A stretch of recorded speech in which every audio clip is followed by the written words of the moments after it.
Olá, tudo bem? Hoje eu estou aqui com meu amigo, o pastor Eleazar Domini. Ele é líder de jovens da Missão Bahia Sudoeste, né? E além disso é um grande estudioso da Bíblia. Eu conheço já o pastor Eleazar há algum tempo.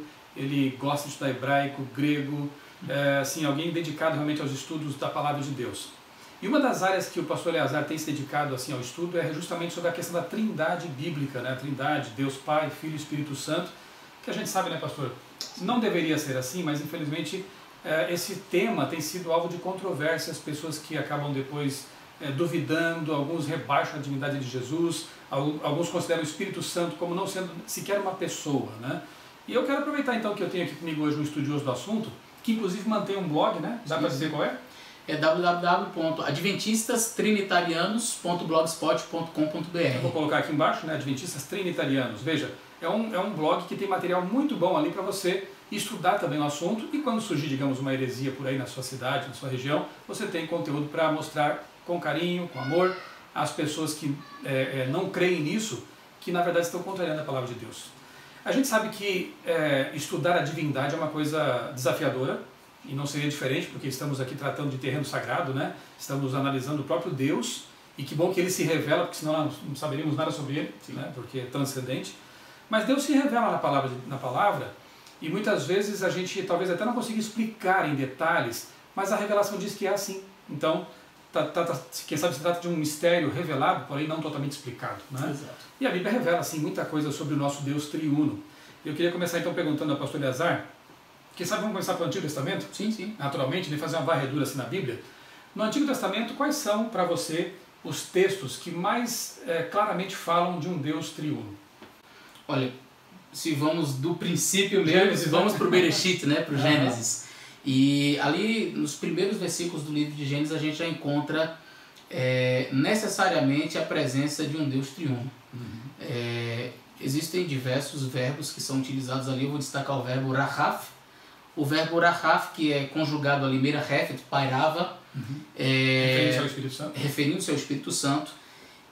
Ao contrário do que alguns pensam, fosse uma energia, quem sabe uma força. Então, aquele verbo ele tira essa possibilidade. Porque o verbo rahaf nunca é utilizado para um vento. Você não vai ver o verbo rahaf, por exemplo, ser utilizado em outro contexto onde fala do vento que soprou e foi de um lado para o outro. Não. Ele indica uma ação, eu não diria assim inteligente, mas proposital. Esse verbo ele vai ser usado para águia em livros na Bíblia posteriormente, em algum outro momento, mas nunca para uma ação aleatória, sem um propósito. Né?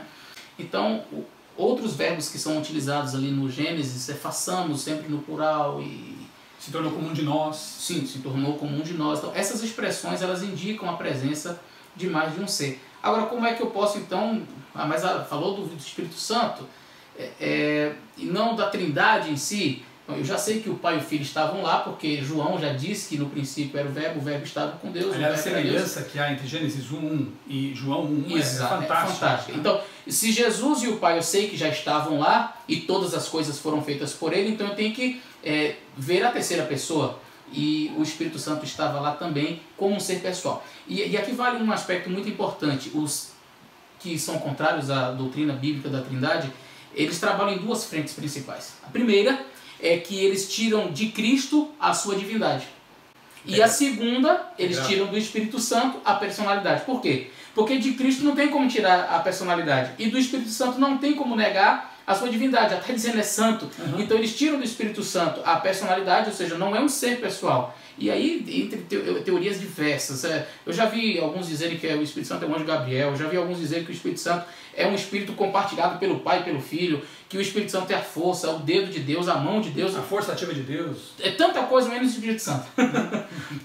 Então o Espírito Santo ele é esse ser pessoal, e no verbo rahaf, como eu mencionei, ele vai dar conta de que ali é um terceiro ser inteligente, pensante e com um propósito bem definido.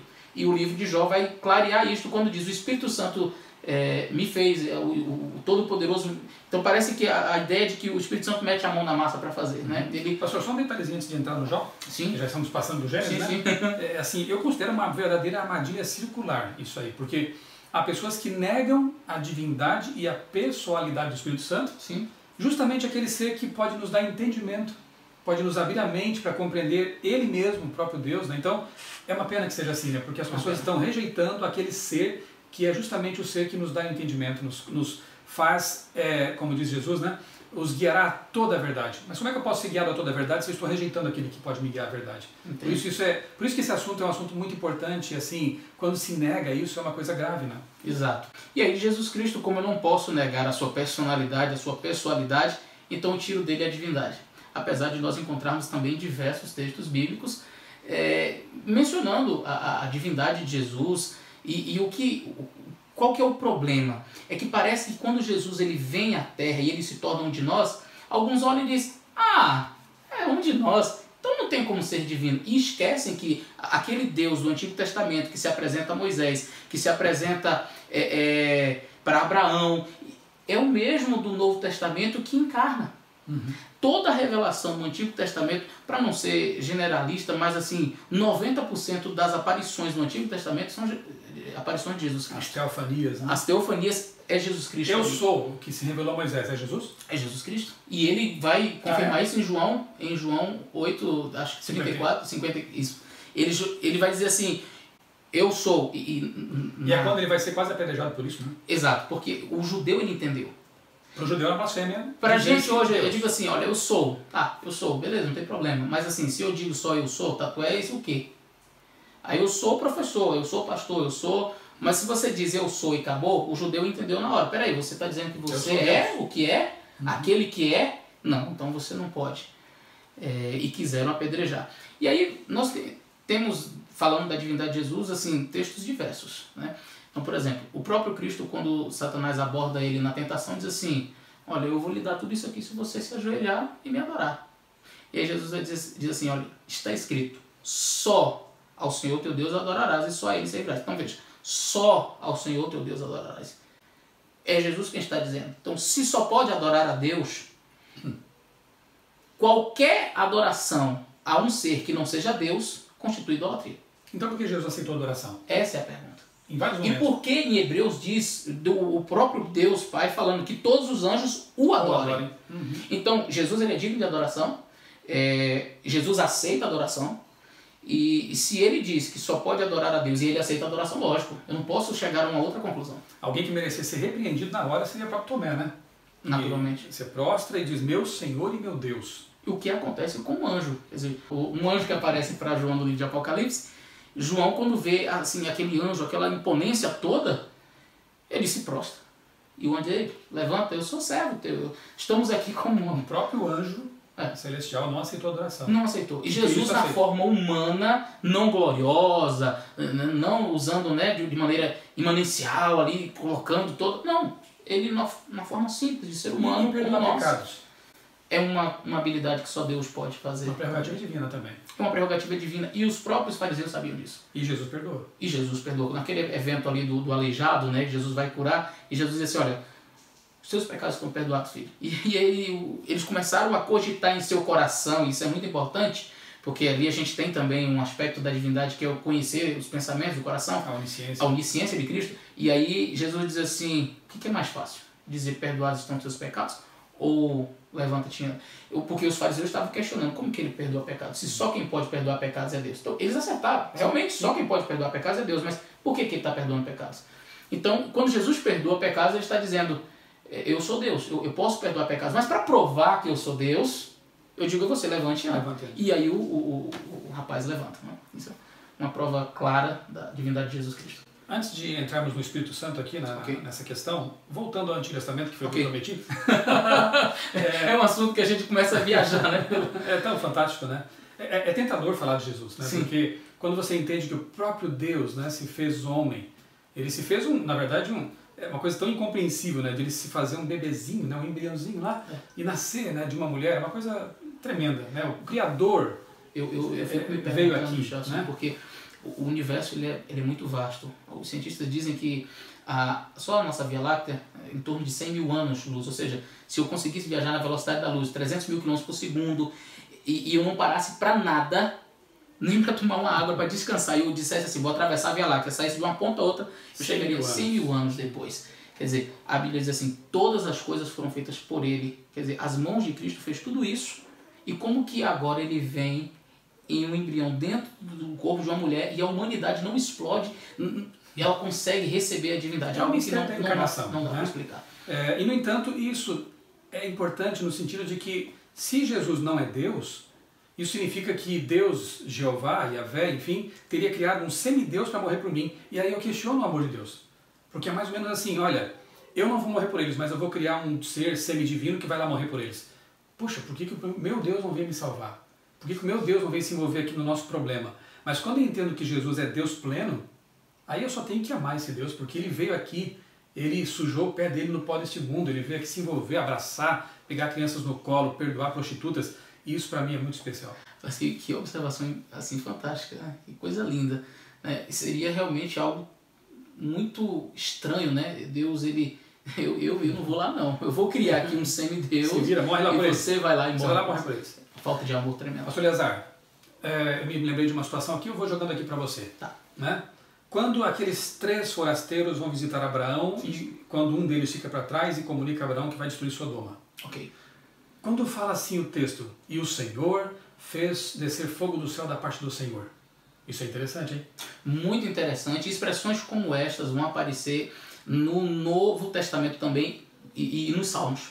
A gente vai ver expressões, o Senhor fez descer do céu fogo do Senhor, da parte do Senhor, como também aquele texto do Salmo, se não me falha a memória, 47, diz, por isso Deus, o teu Deus te ungiu com óleo. Peraí, Deus tem um Deus?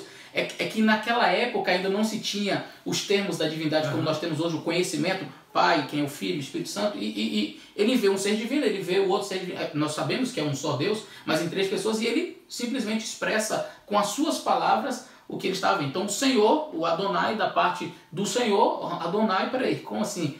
Então nós temos ali a segunda pessoa da divindade e a primeira pessoa falando com a primeira pessoa da divindade, algo extremamente comum. Inclusive, Ellen White, ela vai falar no livro Patriarcas e Profetas, quando eles estão chegando, ela vai dizer assim, estava entre eles, entre os 3, a quem Abraão poderia adorar sem pecado.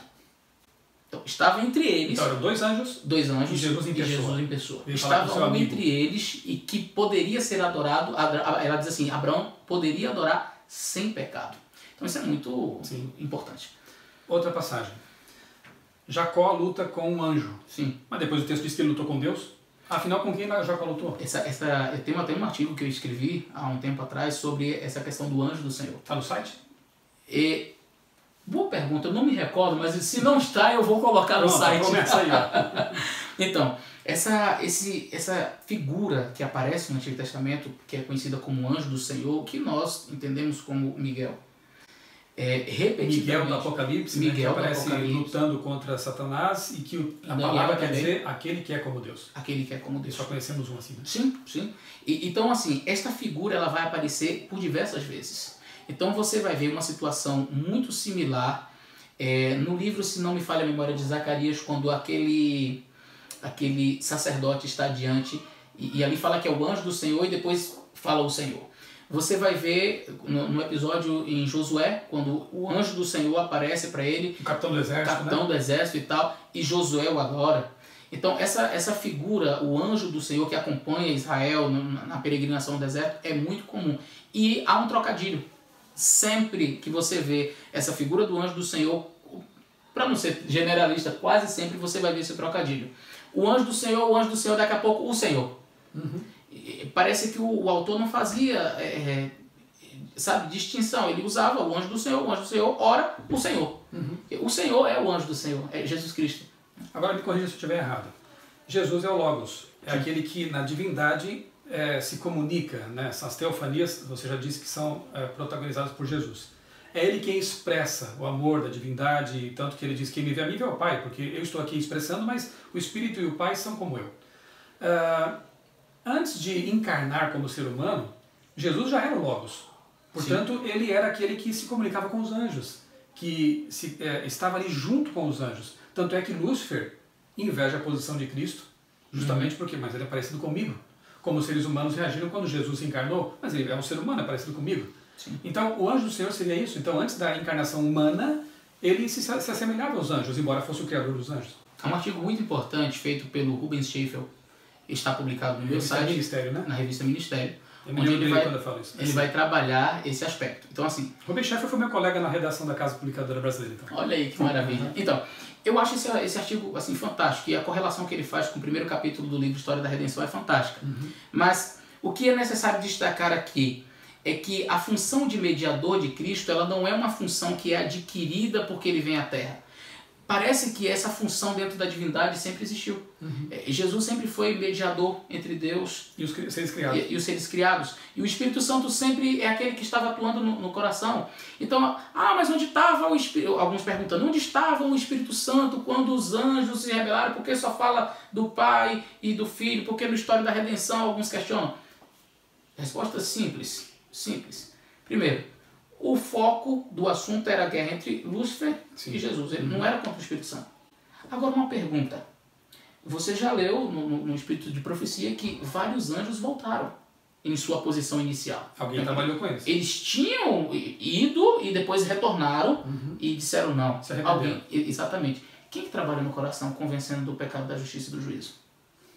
Então, onde que estava o Espírito Santo? Onde que ele estava? Trabalhando ativamente. No coração dos anjos. E Jesus, ele... coração, mente, né? Enfim, trabalhando no interior daqueles seres para que eles se arrependessem. Então, a função de Cristo sempre foi essa de mediador. Então, ao que a gente apreende do Antigo Testamento, Jesus como esse capitão dos exércitos celestiais, essa figura de Miguel, esse arcanjo, quer dizer, é como se Jesus estivesse entre as suas criaturas. Isso é lindo, né? Porque ele vem para a Terra como aquele entre as suas criaturas. Lá no céu não tem pecado, mas ele está entre as suas criaturas. Ele é um tabernáculo, né? Exato. Ele tabernaculou, ele veio habitar. Exato. Né? Como Deus sempre quis habitar com o seu povo. Exato. E lá no Antigo Testamento, então, a gente vai perceber esta figura no céu, quando ele é chamado sempre o anjo do Senhor. O que a gente entende é que Jesus estava ali entre os anjos, convivendo com eles na forma de arcanjo.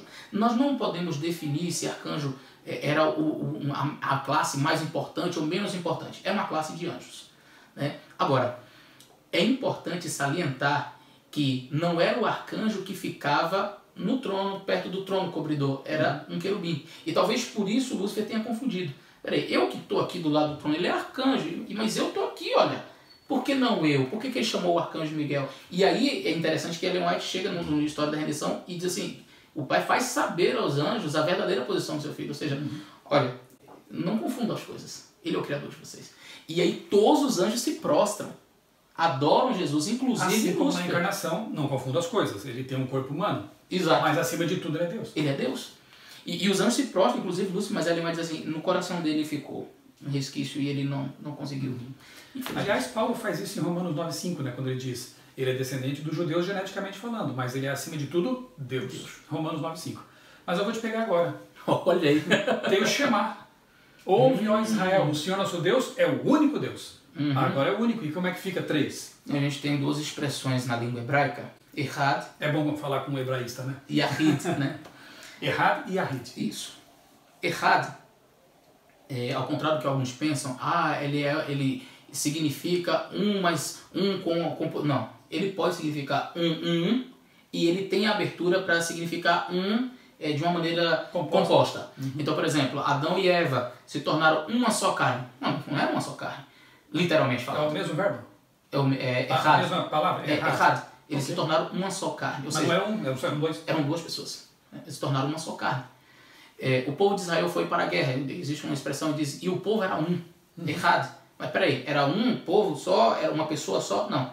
É uma multidão. Me parece aquele texto que fala das uvas que trouxeram, né? Um cacho de uva, a mesma palavra errado. Errado. É um cacho com várias uvas, exatamente. Então, agora, existem expressões, porque alguém pode já questionar e colocar assim, mas é aqui, e nessa passagem, nessa outra, onde errado tem um sentido de um no sentido de um mesmo, e não um composto.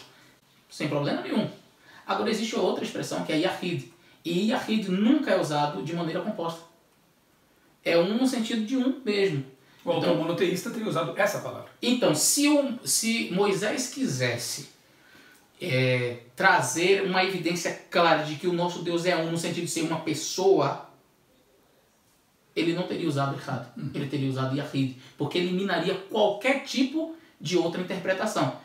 Os trinitarianos acreditam em um Deus? Sim, eu tenho um Deus. E Deuteronômio não tem problema nenhum para mim. ouve Israel, o Senhor nosso Deus é o único Senhor. Ele é o meu único, só tem um Senhor, um Deus. Eu tenho 3 pessoas, eu tenho uma divindade. Agora, qual que é a diferença? E aí, isso aqui é muito importante. A diferença da divindade para os cristãos trinitarianos, para as demais divindades que eles gostam, os antitrinitarianos citam outras divindades, etc., para dizer, é como Íris, Osíris, etc. Não tem nada a ver. Antitrinitarianos são justamente aqueles que negam a trindade, né? São contra essa ideia da trindade. Exato. Então, há níveis de poder. E aí é que está a chave. Então, por exemplo, eu vou para a mitologia grega.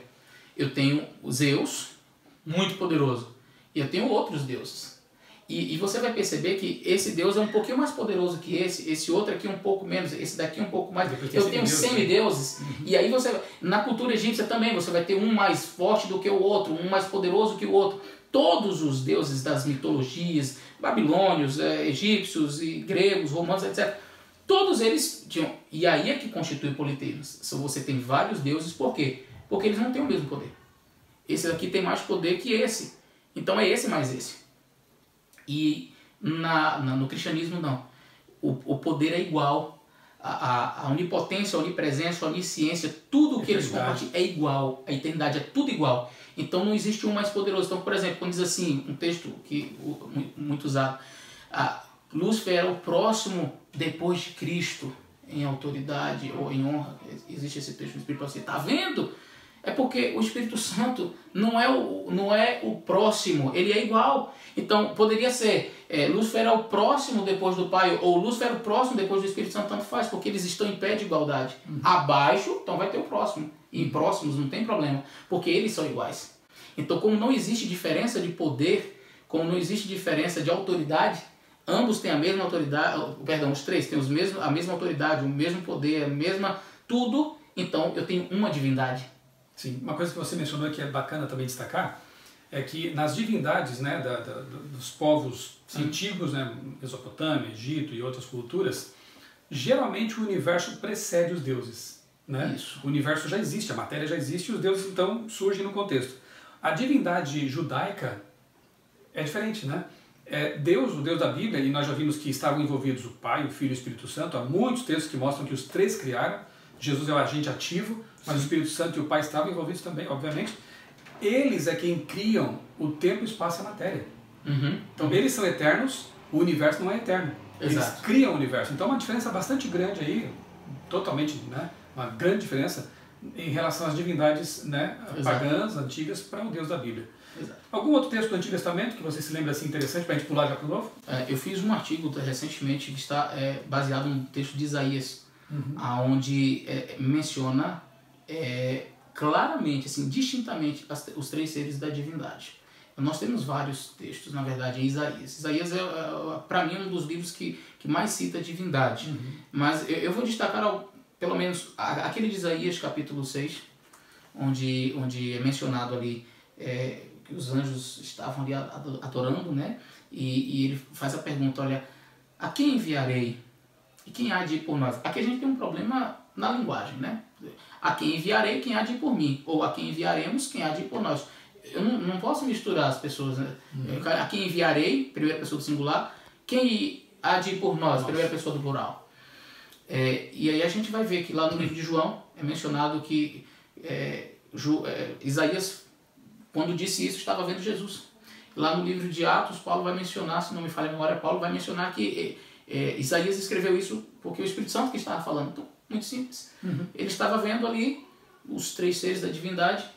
Ora, no livro de Isaías é chamado Jeová, que nós entendemos Jeová, a primeira pessoa da divindade, mas esse é um nome que é usado para todos. Inclusive, Ellen White, ela diz, Jeová é o nome dado a Cristo.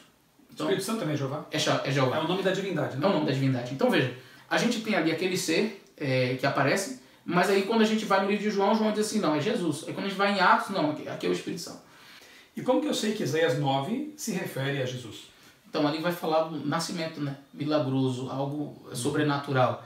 Então como que uma jovem virgem daria à luz a um filho.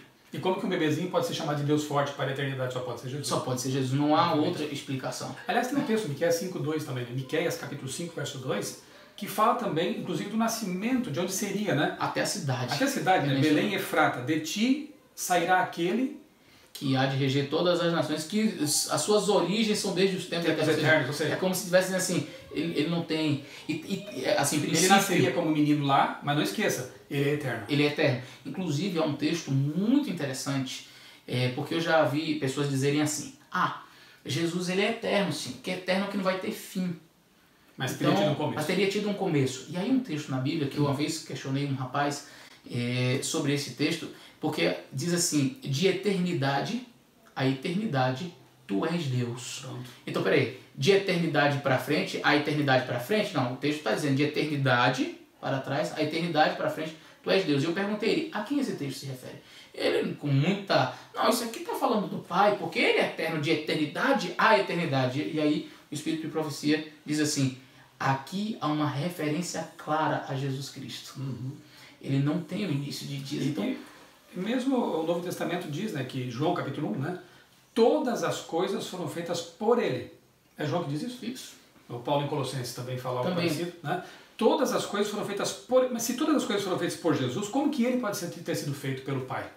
Aí o correto seria, quem sabe, colocar um texto adulterado, como acontece na tradução Novo Mundo, né, que diz, todas as outras coisas, palavra que não está no original, não está no original, todas as outras coisas foram feitas por eles. Tiveram que ser coerentes com a doutrina deles. Porque se Jeová, o Pai, é o Criador de Jesus, Jesus não pode ter criado tudo.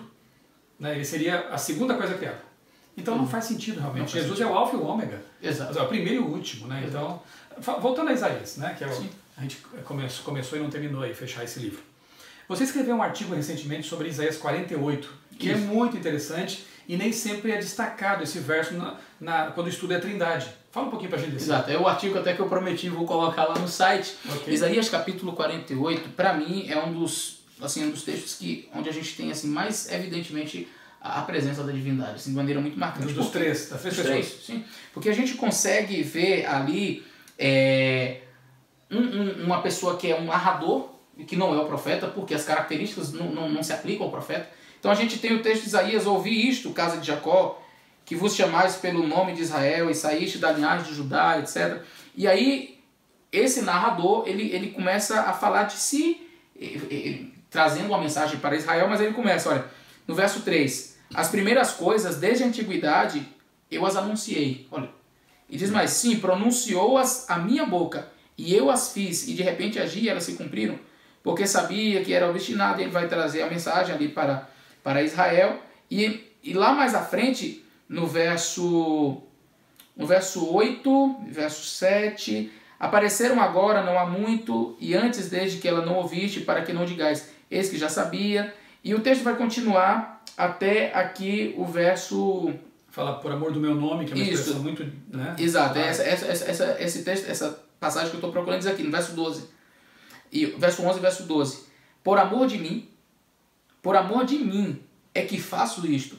Porque como seria profanado o meu nome? A minha glória não darei a outro. Peraí. Então não é Isaías que está escrevendo isso. Isaías não tem glória para dar para ninguém. Transcrevendo palavras de um ser divino. Ele não está falando de si. E aí o texto continua no verso 12. Dá ouvidos, ó Jacó, e tu, ó Israel, a quem chamei eu sou o mesmo, eu sou o primeiro e também o último. Peraí, quem que é o primeiro e o último apresentado em Apocalipse? Então, eu tenho um ser divino, necessariamente, porque não ter um nome profanado, não se profana o nome de um ser humano. Então eu tenho um ser divino, está narrando, e Isaías está escrevendo as palavras desse ser divino, e esta pessoa da divindade é quem criou todas as coisas, como a gente viu, é uma pessoa que é o primeiro e o último, e complementando o que eu disse, no verso 13 diz, também a minha mão fundou a terra, e a minha destra estendeu os céus. Pronto, é o Criador. É o Criador. Então não pode ser Isaías. Claramente é o Criador. Então ele está narrando. E isso vai corroborar quando a gente vai para João. Todas as coisas foram feitas por ele. Sem ele nada do que foi feito se fez. Então, quem é essa pessoa? Quem é esse narrador? É Jesus Cristo. Mas como é que eu posso provar que é Jesus Cristo? Porque não pode ser o Pai? Não pode ser o Pai? Olha, eu já tenho claros indícios. Por quê? Ele fala que ele é o primeiro e o último. Né, todas as coisas, ele que faz, e a gente vê que é essa figura que faz... não profane meu nome. Exatamente, não pode ter o nome profanado. Veja, agora, olha o que diz o verso 16. Chegai-vos a mim e ouvi. Não falei em segredo desde o princípio. Desde o tempo que isto vem acontecendo, eu tenho estado lá. Agora, o Senhor Deus me enviou a mim e o seu Espírito. Peraí, Não é o Olha pai. as três. O narrador, este ser divino, que não pode ter um nome profanado, que é chamado de Senhor dos Exércitos,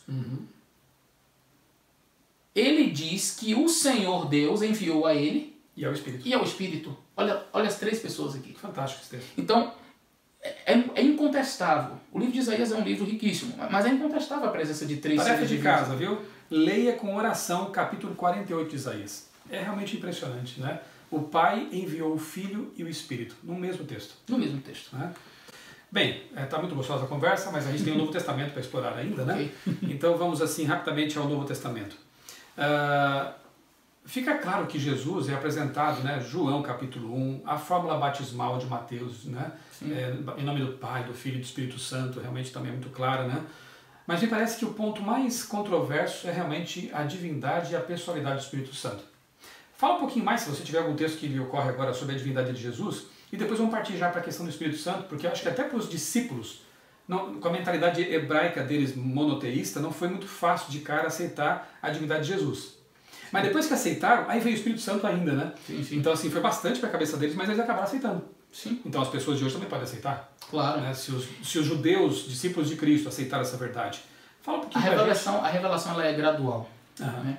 Deus ele não explora todas as coisas ou passa todas as coisas. Ele vai abrindo a janela aos poucos e a luz vai entrando. E o próprio Jesus Cristo, quando esteve na Terra, ele diz, olha, eu tinha muita coisa para dizer para vocês, mas vocês não tinham condições de suportar. Então, a divindade é um desses aspectos. A gente não pode compreender a divindade 100%, porque se eu compreender a divindade 100%, Deus deixa de ser Deus. Eu não posso compreender Deus plenamente, porque no momento em que Deus ele for plenamente compreensível à minha mentalidade, ele deixa de ser Deus. Mas podemos compreender aquilo que de si mesmo ele revelou na Ele Bíblia. revelou na Bíblia. Né? Então, Ok. então tudo O que a Bíblia então revela sobre a divindade de Cristo e do Espírito Santo? Exatamente. Então isso a gente pode compreender. Vamos Está lá. na Bíblia. Vamos lá. No Novo Testamento a gente já explorou alguma coisa, mas a gente vai ver a presença marcante de Jesus como um ser divino através da adoração. Em vários momentos a gente vê Jesus sendo adorado ali. E não repreendendo ninguém por E isso. não repreendendo. E a gente vê, para mim, um texto fantástico, é a exegese que Paulo faz de Salmos. Então, quando você vai em Hebreus, nos capítulos iniciais aqui do livro de Hebreus, Hebreus capítulo 1, você vai ver assim, Paulo fazendo exegese do Antigo Testamento, quando diz assim, pois a qual dos anjos disse, verso 5, Hebreus tu és 5. meu filho, eu hoje te gerei, e outra vez eu lhe serei por pai e ele me será por filho. Então, tá vendo aqui, olha, ele será por pai e filho. Então a gente vê que não tem a divindade aqui, olha. Mas aí você começa a ver o verso 6, diz, novamente ao introduzir o primogênito no mundo, diz, os anjos de Deus o adorem. Adoração. E aí eu tenho uma dificuldade muito grande com aqueles que dizem que Jesus ele é um ser gerado, ele não é o Deus Todo-Poderoso, mas seria um ser divino, porque o Pai é divino, então gerou ao Filho, e eu tenho que adorar Jesus porque o Pai mandou adorar. Olha que contradição.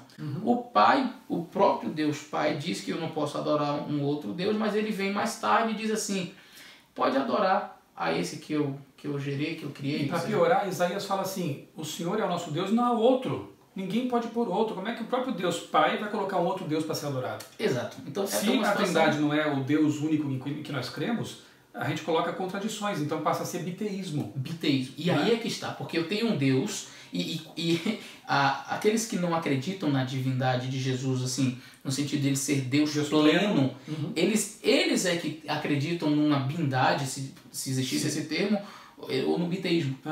Cai no biteísmo. Por quê? Porque eu tenho um Deus Todo-Poderoso, esse que é o Deus que criou todas as coisas, o Pai, e eu tenho um filho, que ele é uma espécie de semideus. Eles não usam essa expressão, mas quando você vai para a essência do que eles acreditam, é um semideus. Estou contradizendo a Bíblia com isso. Exato, porque ele não é o Deus Supremo, mas é um Deus que merece ser adorado. Então eu tenho um ser que é diferente dos anjos, porque os anjos não podem ser adorados. É diferente do ser humano, porque o ser humano também não pode ser adorado. Ele é um ser que é considerado divino e que pode ser adorado. Então eu posso adorar este e devo adorar o de cá. Então eu tenho dois que então acaba numa situação muito complicada. E o texto continua dizendo assim, olha, ainda quanto aos anjos diz, aquele que seus anjos fez ventos e os seus ministros labaredas de fogo, mas acerca do filho diz, o teu trono, ó Deus, é para todo sempre. Olha, acerca do Filho, acerca de Jesus, diz, o teu trono, ó Deus. Não, Jesus é Deus. Não tem o que discutir. Exceto de equidade é o teu reino, amaste a justiça e odiaste a iniquidade. Por isso, Deus, o teu Deus te ungiu com óleo.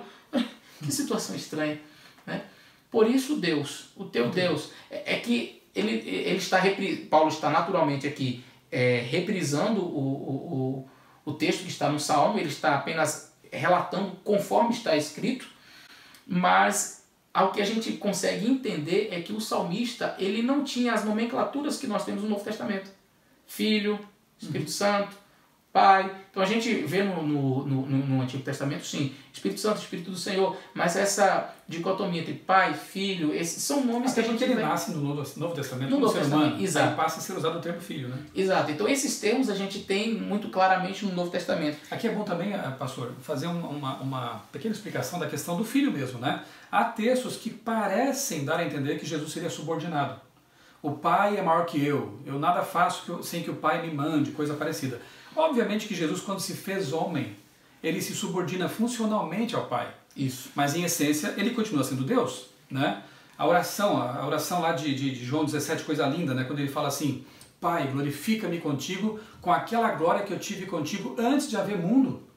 Que é como C.S. Lewis dizia, né? Ou Jesus é Deus, como ele diz ser, ou era um lunático, ou um impostor, ou um mentiroso, mas por tudo que a gente lê sobre Jesus, a gente vê que não é mentiroso. Exato. Não era lunático, uma pessoa brilhante, sábia como ele, não era lunático. Não temos meio termo, não pode ser um semideus, não pode ser apenas um filósofo, não pode ser apenas um profeta. Nenhum profeta nunca disse, eu e o Pai somos um. Nenhum profeta nunca disse, antes que Abraão existisse, eu sou. E quase foi apedrejado por isso, porque eles entenderam muito bem o que ele estava dizendo. Agora, ou você aceita o que ele diz que é, Deus, ou você o rejeita. Porque é louco, não tem meio termo, não dá para trabalhar com essa hipótese. Então, existem algumas expressões que elas não são compreendidas plenamente hoje. A gente precisa fazer um retorno à cultura, à época em que Cristo viveu aqui no mundo, para a gente poder entender. Então, por exemplo, a expressão filho de Deus, a expressão filho do homem, a expressão filho de Davi. Então, essas expressões, naquela época, ela tinha um significado muito interessante. Então, quando eu dizia assim, a expressão filho de Davi, quando o Bartimeu ele grita, Jesus, filho de Davi, tem misericórdia de mim, o que ele está dizendo? O que a expressão filho de Davi carrega? Jesus não era filho de Davi necessariamente, literalmente, filho de Davi, né, bem distante. Mas quando a expressão aparece filho de Davi, está dizendo assim, Messias, aquele que viria, o prometido, um rei. Então tem que ver com monarquia, tem que ver com prometido, tem que ver com a messianidade de Cristo. Então essa expressão, filho de Davi, carrega tudo isso daí. Então os judeus tiveram outros que eles meio que disseram, olha, esse daqui é o meu redentor, esse quem sabe era o libertador, e eles usavam expressões desse tipo. Esse é o filho de Davi, filho de Davi. Houve alguns messias na época de Jesus. A expressão filho do homem quer dizer humano, 100% homem. E essa expressão ela vai aparecer no Antigo Testamento, pelo menos que eu me recordo uma vez, quando Nabucodonosor... Na fornalha? Não, ali vai ser a expressão filho de Deus. Filho de Deus. Quando Daniel está tendo uma visão e ele vê o ancião de dias, ele diz, vi um semelhante ao filho do homem ser dirigido ao ancião de dias. E a gente tem a figura do Pai e Jesus Cristo. Ok?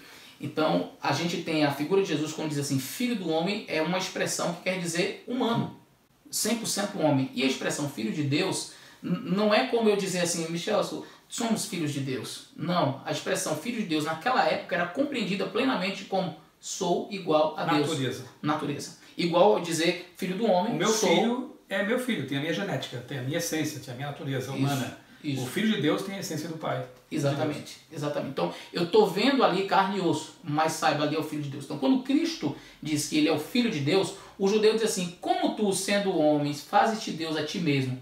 Ora, Jesus não disse eu sou Deus, ele diz eu sou Filho de Deus. Mas a expressão Filho de Deus quer dizer Deus.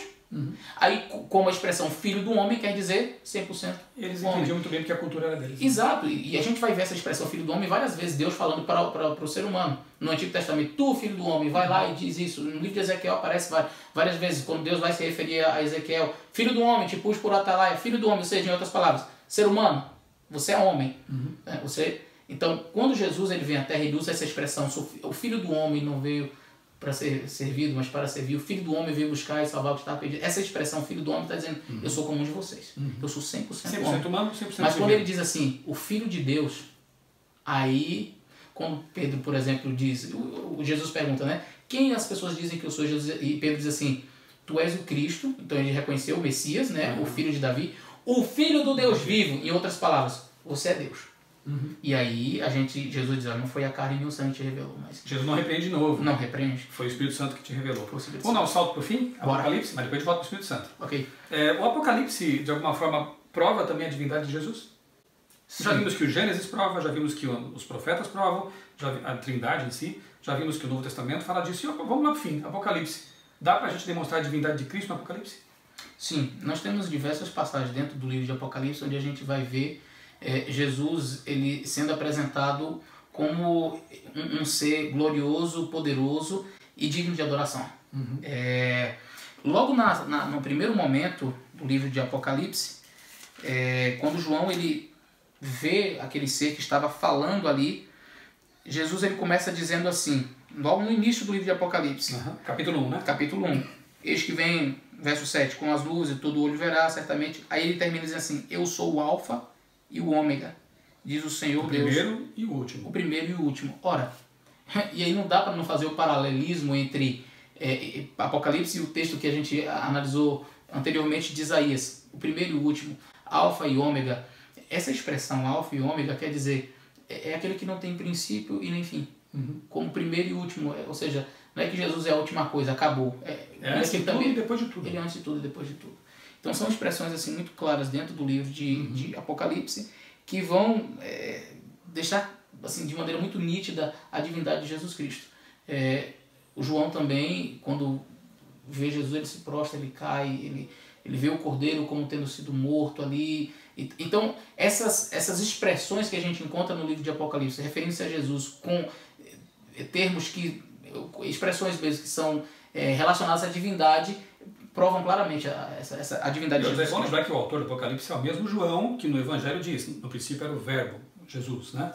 E ele estava com Deus e ele era Deus. Então, por coerência, o mesmo autor que trata Jesus como sendo Deus, aqui também não faz diferente. Não faz diferente. Ok. Para a gente começar a encerrar agora, Espírito Santo.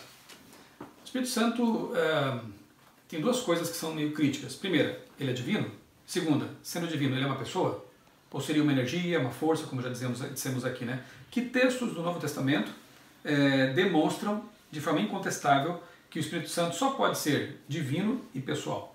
Eu quero, antes de responder essa pergunta, fazer um adendo e falar algo que talvez choque alguns, mas eu preciso dizer isso. Não existe espírito sem corpo. Quem acredita em espírito fora de um corpo, isso não é bíblico. Isso é espiritismo, é espírita. Então, pessoas que vêm para mim dizer que, eu já ouvi pessoas dizerem que o Espírito Santo é o Espírito de Jesus. Outro diz que o Espírito Santo é o Espírito do Pai. Eu digo, sim, mas e o que é isso aí? Não, é o Espírito de Jesus. Outros dizem, não, é o Espírito que é compartilhado pelo Pai e pelo Filho. É o mesmo Espírito que compartilha... Sim, mas ele é um ser pessoal? Não. É um Espírito. Eu digo, amigo, isso tá muito me cheirando a espiritismo. Esse espírito sem corpo, essa coisa imaterial, isso não existe. Então, um espírito, ele não pode falar, pensar, agir, ter sentimentos, ter mão. E aí você diz, mas mão? Mão. No livro de Ezequiel vai falar sobre isso. Eu posso ler aqui? Enquanto você procura, lembre-se que Paulo em Hebreus também diz que os anjos são espíritos ministradores. E anjos têm corpo. Anjos são físicos, seres físicos, não é? Sim. O problema é que as pessoas, como disse o pastor Eleazar, elas transpõem, né, uma palavra de uma cultura para outra. Nossa cultura hoje está paganizada, está contaminada por pensamento grego, pensamento espiritualista. E aí, quando ouve a palavra espírito, pensa em fantasma. Exatamente. Mas a Bíblia não apresenta desse jeito, né, a compreensão da palavra espírito. E é necessário dizer que esta visão alegórica ou até mesmo paganizada já tinha influenciado o judaísmo. Sim. Porque o helenismo veio antes. E quando você vê Jesus andando por sobre as águas, o que os discípulos gritam? É um fantasma. Eles já estavam contaminados. Então, para eles, a compreensão clara da pessoa do Espírito Santo veio aos poucos, como você mencionou. Mas assim, e o Espírito Santo? A gente pode citar várias passagens da Bíblia onde o Espírito Santo fala, onde o Espírito Santo age, onde ele tem sentimentos, e isso escolhe, aí, convence. Isso, convence, etc. O Espírito Santo, ele se personifica, ele vem em forma de pomba. E aí algumas pessoas dizem assim, eu já vi um dizer assim, ora, como que o Espírito Santo pode ser uma pessoa se aqui o texto diz que Jesus soprou sobre eles o Espírito? Tá vendo? Isso daqui é uma prova clara de que o Espírito Santo não pode ser uma pessoa, porque não se sopra uma pessoa. E eu digo, amigo, você tem que entender metáforas, simbologias, coisas desse tipo dentro da Bíblia. Por quê? Porque Paulo também diz assim, revestivos de Cristo. Eu pergunto, Jesus é uma roupa? Ou então, eu sou o pão da vida, Jesus é um pão? Ele é uma porta? Exato, então... Mas tem um detalhe interessante que fala na Bíblia, né? Assim, ao descer sobre vós o poder do Espírito. Se ele é um poder, não fala que o Espírito vai poder? ser derramado necessariamente, fala que ele derrama o poder. Então, mas se ele é só um poder, como é que ele pode mandar um poder? O poder que manda o poder? Não tem sentido. Não tem sentido. E aí você tem algum texto onde mostra que o Espírito Santo tem uma forma pessoal, ele tem mão, porque Jesus a gente tem. E aí eu vou usar, porque a gente vai falando e as ideias vão vindo à mente, mas uma coisa... Isso aqui não foi planejado. Não foi Nós planejado. estamos aqui em Vitória da Conquista, eu participei de um evento que o pastor Eleazar organizou aqui para universitários, né? E eu pensei, eu preciso conversar com a senhora sobre esse assunto, que é tão rico, tão bonito, né? E a gente não teve tempo de preparar nada, tá? Isso aqui foi assim, vamos lá, né? É um assunto que a gente gosta, que a gente conhece um pouco, então, por isso que as ideias vão vindo, né? E não tem nenhum script aqui. Exato. E veja, alguns dizem assim, mas não tem nenhum texto que diga que o Espírito Santo é um ser pessoal. Eu digo, tá bom. Me mostra um texto na Bíblia onde fala que o Pai é um ser pessoal, de forma corpórea. Porque as aparições que a gente tem no Antigo Testamento, já mencionamos, é de Jesus Cristo. Uhum. Mas e o Pai? O único texto que eu tenho que vai falar sobre a parte material, digamos assim, do Pai, morfológica do Pai, é um que Jesus cita para a mulher samaritana, quando ele diz assim, Deus é Espírito. E importa que os que o adorem, adorem Espírito e em verdade. Agora eu pergunto, alguém duvida que o Pai é um ser pessoal? Mas Jesus disse que Deus é Espírito. Ora, ele é Espírito, mas nem por isso as pessoas negam a personalidade ou a pessoalidade do Pai. Uhum. Apesar de Jesus dizer que ele é Espírito. Agora, por que o Espírito Santo não é um ser pessoal só porque o nome é Espírito? Nós não temos um texto dizendo o Pai, ele é um ser pessoal e tal e tal. Não, porque a Bíblia não está preocupada com essas coisas. Uhum. Né? Mas Jesus disse, Deus é Espírito, e nem por isso eu nego a personalidade de Deus o Pai. Da mesma forma o Espírito Santo, ele é Espírito, e nem por isso deixa de ser um ser pessoal. Então ele vai aparecer como pomba, mas Jesus também aparece como fogo para Moisés. Jesus é o Cordeiro. Sim, ele aparece como fogo, por exemplo, para Moisés na sarça ardente. Sim. E Moisés está conversando ali com fogo. E o fogo está dizendo para ele, na verdade nós sabemos que era Jesus, mas o que eu vou dizer para o povo de Israel? Quem que está enviando? Diga que o eu sou me enviou. Mas quem é que está falando? Um fogo? Não, a gente sabe. É o próprio Jesus ali. Né? Então veja. E os pombos eram usados também como animais de sacrifício, né? Sim. O Espírito Santo pode estar indicando isso também, né? Exato. O Espírito Santo vem como pomba. O Espírito Santo ele vem como vento, como fogo. Uhum. Porque o Espírito Santo veio como fogo sobre os apóstolos. Está vendo Jesus que também ele, vendo que ele não é um ser pessoal? Tá, Jesus apareceu para Moisés como fogo. Para Elias, veio na brisa suave, como um vento. Então, o Espírito Santo aparece pairando sobre as águas e diz, é um vento, não pode. Quer dizer, um ser divino vem para Elias na brisa suave e ninguém contesta.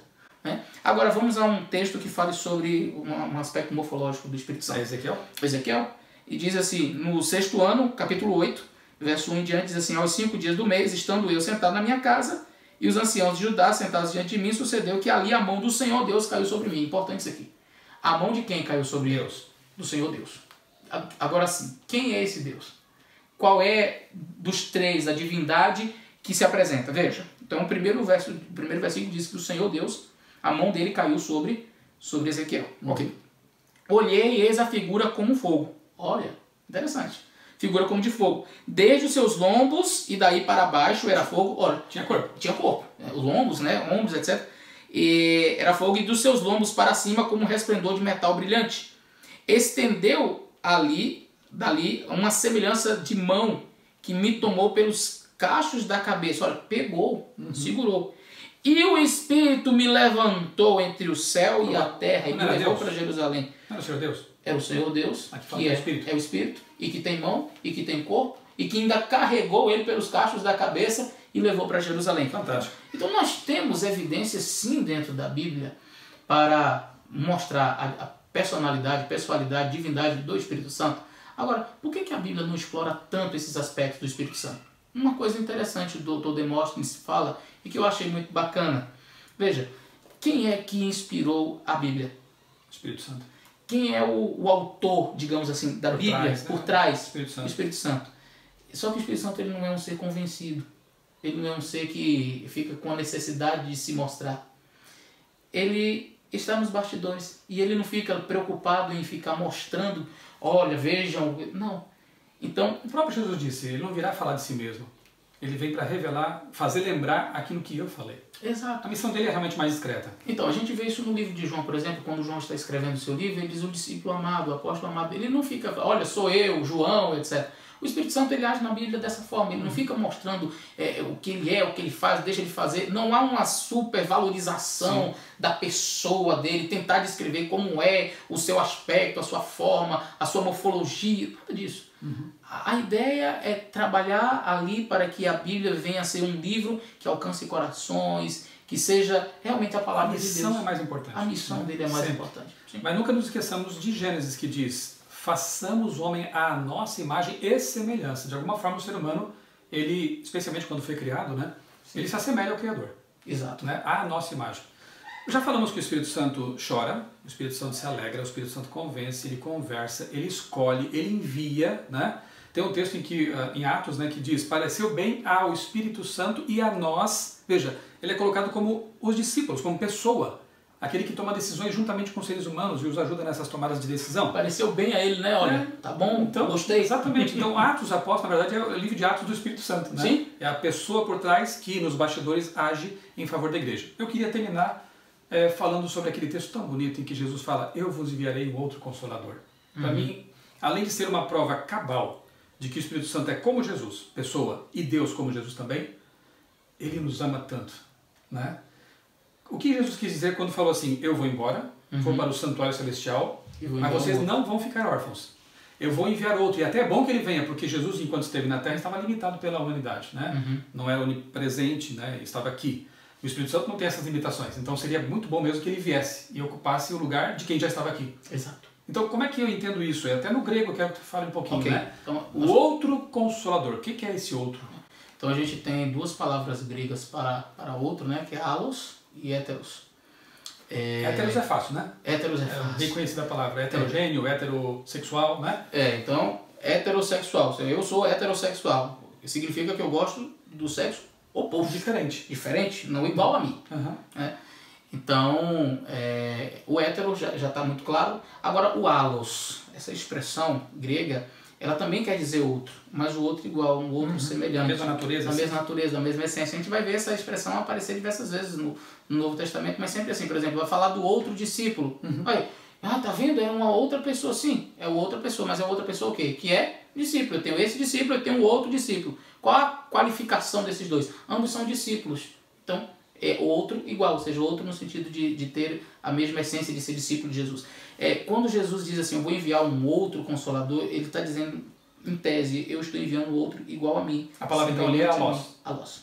É outro igual. Outro igual. Da mesma essência. Da mesma essência. Aliás, como é que ele poderia sair de cena em termos, né? Ele nunca sai de cena, né? Estarei convosco todos os dias até a consumação do século. Mas como que ele sai para fazer uma obra especial no Santuário Celestial e deixa aqui um ser que não é igual a ele? Eu não aceitaria o consolo de um outro que não fosse como Jesus. Mas eu fico muito feliz de saber que hoje, aqui conosco, nesse momento, e com você aí também, está um ser que nos ama como Jesus. Um ser que é divino como Jesus, que intercede como Jesus e que é poderoso como Jesus. E aí entra um aspecto muito importante, só não me cortando, já cortando, a expressão, uma outra expressão que é utilizada para ambos, que é o termo parácletos. Ah, sim. O parácletos, que quer dizer esse advogado, está ao lado de. Está ao lado de, aquele que é o intercessor, aquele, é usado para Cristo. Porque nós não temos um advogado, essa expressão, parácletos, mas também é usado para Consolador. É o Espírito Santo que é o Consolador, é o Paráclitos. Então, peraí, e alguém chegou e disse assim, tá vendo?